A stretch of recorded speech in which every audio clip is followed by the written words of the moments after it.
Time for post-spring power rankings right here at the Voice of College Football. Please like the video, share the videos out on social media, and subscribe. Lock it in right here at the Voice of College Football. Let's get right to it. In the ACC, we start with number 14, and it's the Virginia Cavaliers coming off a 3-7 campaign. Of course, they did not play the final two games due to the tragedy in which first-year head coach Tony Elliott lost three of his athletes, most recently honored at the NFL Draft. They will have a quarterback battle with Brennan Armstrong moving on elsewhere in the league between Tony Muskett and Jay Woolfolk. Running back Kobe Pace comes in from Clemson. Also a key transfer, Malik Washington, the wide receiver from Northwestern. Among 10 transfers, this again was one of the worst recruiting classes in the Power 5, as it typically is.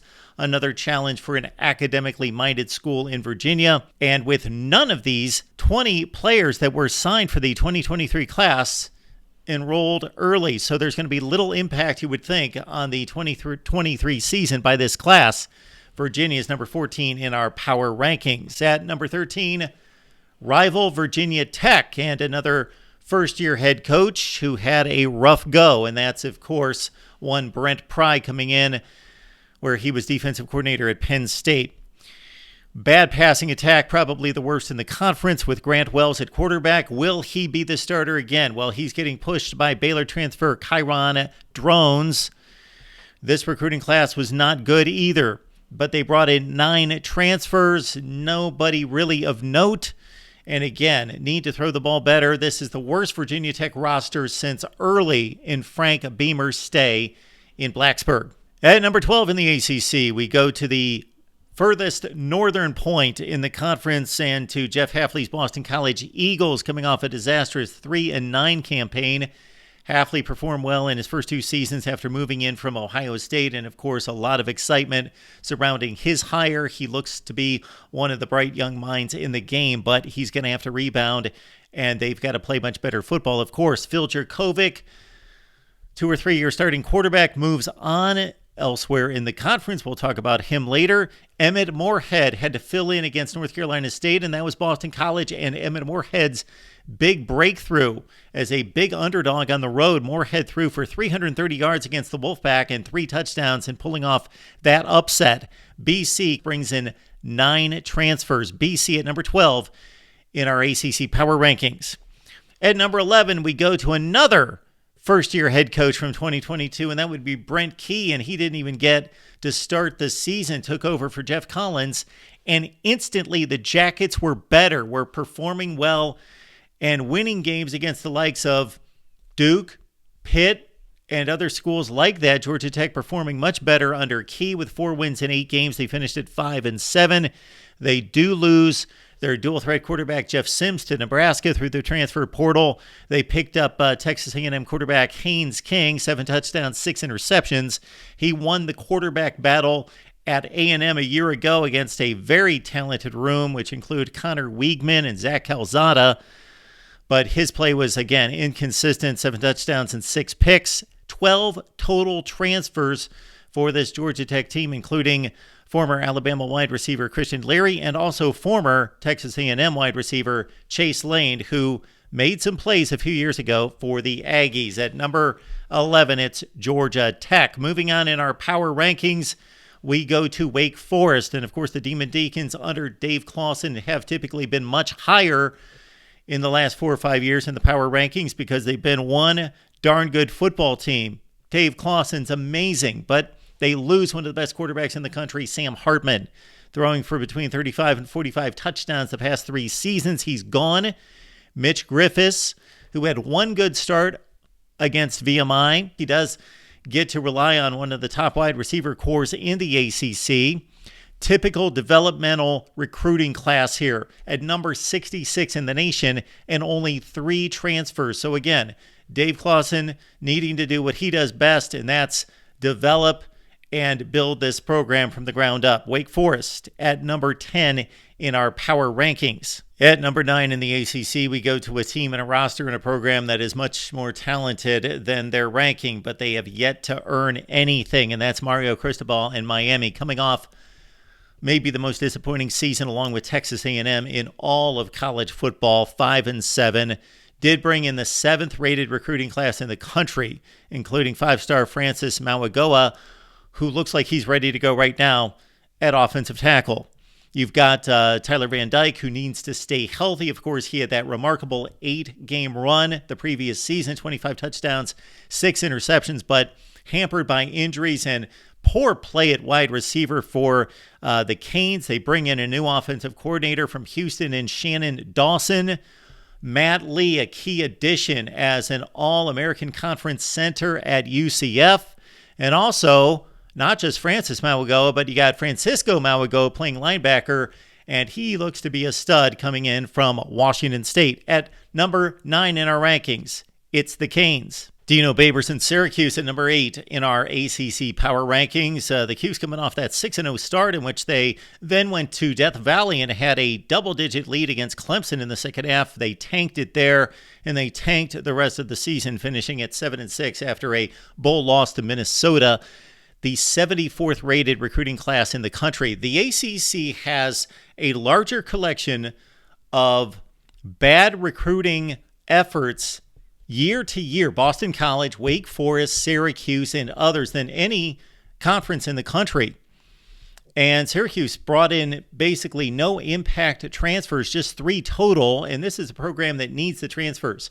Quarterback Garrett Schrader is recouping from offseason surgery. Will he still be the starter? He's being pushed here by Justin Lamson, also Carlos Del Rio Wilson, who got some valuable playing time in 2022. Syracuse has a new offensive coordinator as they have elevated their quarterbacks coach, Jason Beck. He also coached quarterbacks at Virginia, Brennan Armstrong, and some good ones like Zach Wilson at BYU. At number 8 in our ACC power rankings, it's the Orange. I believe our number 7 team in the ACC has undergone a facelift on the sidelines and an upgrade at head coach in one Jeff Brom, replacing Scott Satterfield. Brom coming in from Purdue, and look at what the Boilers did prior to Brom. They were losing 9, 10, 11 football games per season, and yes, he lifted the program, lifted the recruiting. He's one of the best play callers in all of college football, and of course Purdue made it all the way to the Big Ten championship game in 2022. Jeff Brom will not work with a new quarterback. For him, it's a new quarterback for the Cardinals in Jack Plummer, who comes in from Cal. Now, Plummer was Brom's starting quarterback at Purdue, 21 touchdowns, 9 picks for the Golden Bears last season. And so most likely he's going to be the starter. So Louisville with a new quarterback, new head coach, coming off an 8-5 campaign in 2022 as our number 7 team in the ACC. If it weren't for Sonny Dykes, Mike Elko would have gotten everybody's vote as coach of the year in college football in 2022. What a job he did coming in as defensive coordinator at Texas A&M. He's never been a head coach. Duke won 1 of 18 ACC games the previous 2 seasons. And then Elko turns in a 9-4 season. They came within 3 minutes of defeating North Carolina and going to the ACC championship game. What a job by Mike Elko. And also Riley Leonard, who was not expected to be an impact player in this conference. 33 total touchdowns for Riley Leonard. And he's back. One key pickup in the transfer portal to help bolster the secondary would be cornerback Al Blades coming in from Miami. Our number 6 team in the ACC is Duke.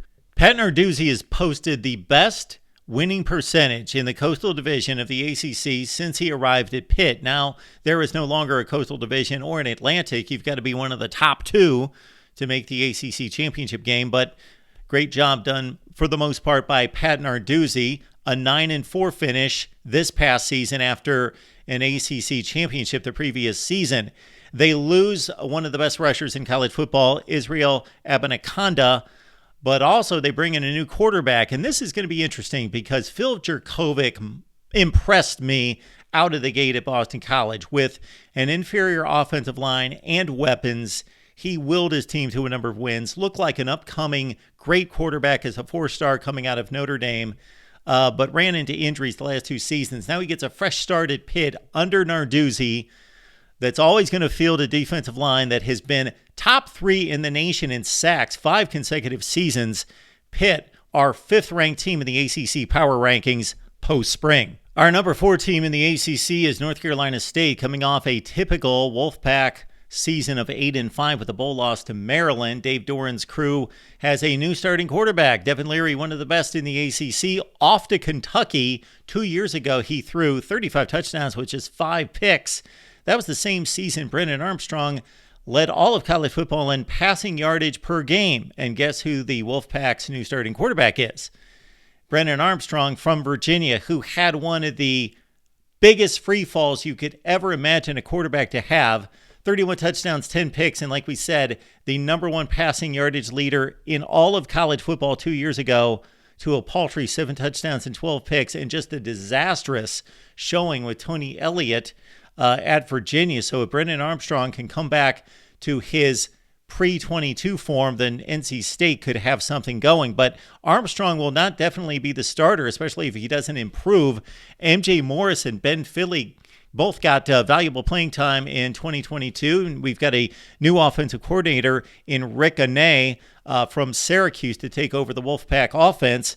Disappointing recruiting class by North Carolina State standards, and what you would expect out of this program that's starting to gain some national acclaim and starting to mount some 8 and 9 win seasons with a 40th ranking in the 2023 recruiting class. Our number 4 team in the ACC is NC State. Drake May is getting plenty of preseason hype as one of the front runners for the Heisman Trophy after a 45-touchdown season in 2022 and leading the Tar Heels to 9 wins, but the Heels faltered badly down the stretch, lost some games to some bad opponents, and got wiped out again down the stretch, losing the ACC championship game by 29 points, losing a late lead against Oregon, although they acquitted themselves nicely in the Holiday Bowl. They've got 10 transfers coming in, and the 30th rated recruiting class in the country. Mack Brown took over the program, instantly elevated. Now we see a bit of stagnation here, and now North Carolina is not going to be able to rely on a weak Coastal Division, as they've got to be one of the top 2 to make the conference championship game. Our number 3 team in the ACC, UNC. Our post-spring number 2 team in our ACC Power Rankings, Clemson, Florida State, Cade Klubnik, Jordan Travis. We're going with Clemson at number 2. The Tigers did not look good down the stretch. They did enough to hang on for an ACC championship. I know they won the title game by 29 points against North Carolina, but bad losses in regards to their performance, losing by 3 touchdowns in South Bend, losing the bowl game with Cade Klubnik at quarterback, and of course, losing to South Carolina for the first time since 2013. Yes, so Cade Klubnik, he looks like a star in the making, but he's got much to learn, and he's got one of the best in the business to do so from. Offensive coordinator, of course, Garrett Riley comes in from TCU, and there were rave reviews across Clemson media in evaluating the offensive upgrade during the spring. Now, we shall see. The offense does look better. That's what we're hearing. The wide receivers need to step up as well. This crew used to be the best in the nation, and recent play on the perimeter has not been good for the Clemson Tigers. Top 10 recruiting class, number 11 in the nation. Top 3 signees are all defensive linemen, and the one guy that's standing out is Peter Woods. He looks like he is ready to play right now. Our number 2 team in the ACC post-spring, Clemson. Now at number 1 in the ACC, is this a vintage Florida State team? We shall see. 10-3, 5-3 in the conference, lost 3 consecutive games to ranked teams. Then they went on that 6-game run at the end of the season to close it out. But who did they beat? Oklahoma, probably the best team in that 6-game run, and the Sooners lost 7 games. LSU was the best win, of course, for the entirety of 2022. And voila, of course, Florida State opens up against LSU in Orlando. That is going to be a huge one. NFL draft decisions went Florida State's way. They only had 1 draftee this past weekend. And Jared Verse, the most notable of the guys that decided to stay. Jordan Travis now looks like the best quarterback in the ACC. They did lose Micah Pittman at wide receiver, but Hakeem Williams appears to be ready to roll and ready to be one of the best freshman wide receivers in the game from a class that ranked in the top 16 in the nation. This is a top 5 transfer ranking team with 9, including Jaheim Bell coming in from South Carolina. Also, Fentrell Cypress, the cornerback at Virginia, one of the best in the conference as well. So Florida State, well fortified, as Mike Norvell has done an outstanding job in the transfer portal, and he's improving his recruiting game as well. At number 1 in the ACC in our power rankings, FSU. Join us each and every Wednesday for our Florida State live show. That's Wednesday at 6 p.m. Eastern Time on our Florida State channel. Clemson with Jordan Bowman and Tiger Paw Craven. They go live with Clemson Football Talk every Thursday at 9 Eastern on our Clemson channel. We've got Miami Football Talk every Wednesday night with Cam Underwood from State of the U at 7 p.m. Eastern Time on our Miami channel, right here at the Voice of College Football.